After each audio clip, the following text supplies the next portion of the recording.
Assalamualaikum warahmatullahi wabarakatuh. Perkenalkan, nama saya Robi Elika Putra, NIM 19067103, jurusan Teknik Mesin BPS 19. Pada kali ini saya akan menjelaskan isu-isu strategis dalam kewirausahaan dan usaha kecil. Arti penting perusahaan kecil dan bisnis kewirausahaan. Manajemen strategis sebagai salah satu bidang studi biasanya berkaitan dengan perusahaan besar dan yang telah mapan. Namun perusahaan kecil tidak dapat begitu saja diabaikan. Studi menunjukkan bahwa perusahaan-perusahaan kecil membelanjakan hampir 2 kali lipat pada aspek R&D, terutama dalam penelitian di bidang perusahaan besar. Hasilnya, perusahaan-perusahaan kecil dapat lebih mengandalkan produk maupun jasa yang lebih inovatif. Meskipun ada banyak kisah sukses yang diperoleh dari perusahaan kecil, setiap tahun ada 10 dari 1000 perusahaan kecil yang mengalami kebangkrutan. Beberapa penelitian menunjukkan bahwa tingkat daya hidup perusahaan baru lebih besar, tetapi sebenarnya memiliki tingkat risiko yang tinggi. Penyebab kegagalan beberapa perusahaan kecil berkisar dari ketidaklayakan sistem akuntansi sampai kegagalan mengantisipasi pertumbuhan.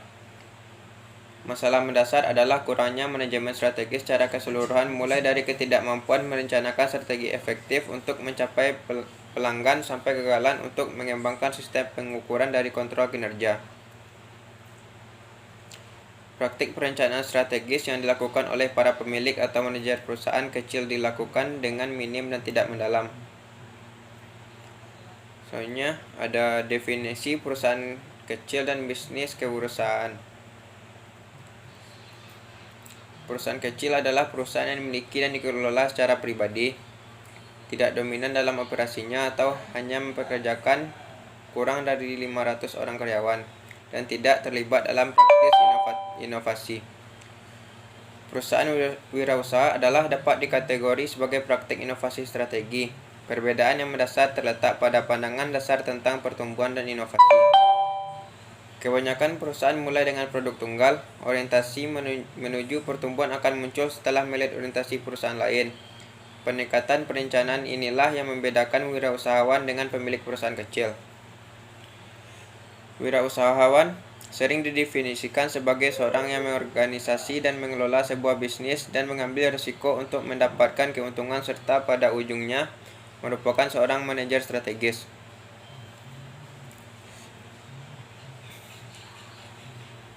Manajer strategis akan membuat semua keputusan strategis dan operasional.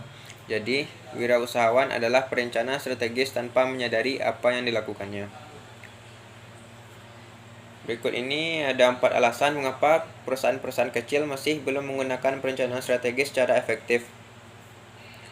Yang pertama, tidak cukup waktu. Masalah operasional sehari-hari menyita waktu yang diperlukan untuk perencanaan jangka panjang.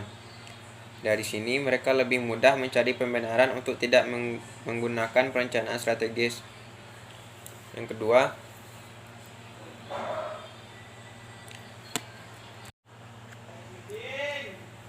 kedua, tidak mengenal dengan baik perencanaan strategis. Pimpinan perusahaan kecil mungkin memandang perencanaan sebagai sesuatu yang tidak fleksibel. Kurangnya keahlian manajer perusahaan kecil sering tidak mempunyai keahlian yang memadai untuk memulai perencanaan strategis dan tidak ingin mengeluarkan uang guna meminta bantuan konsultan. Ketidakpastian masa depan justru digunakan untuk membenarkan tidak adanya perencanaan. Selanjutnya, kurangnya rasa percaya dan keterbukaan. Banyak manajer perusahaan kecil yang sangat sensitif terhadap informasi kunci bisnisnya dan tidak mengembangkannya bersama dengan karyawan atau lebih luar.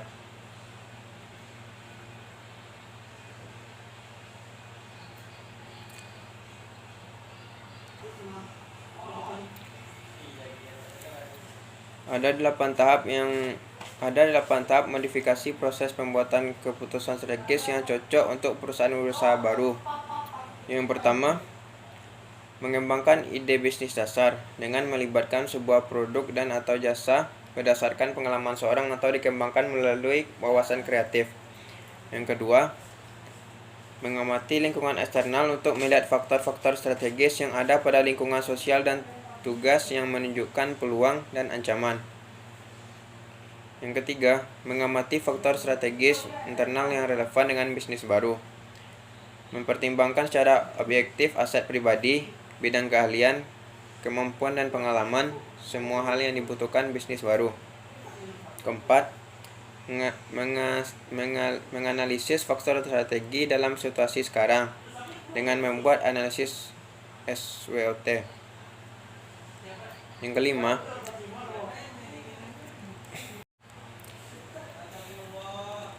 kelima, memutuskan untuk berhenti atau melanjutkan dengan menentukan apakah ide dasar bisnis masih tetap layak dilaksanakan atau tidak.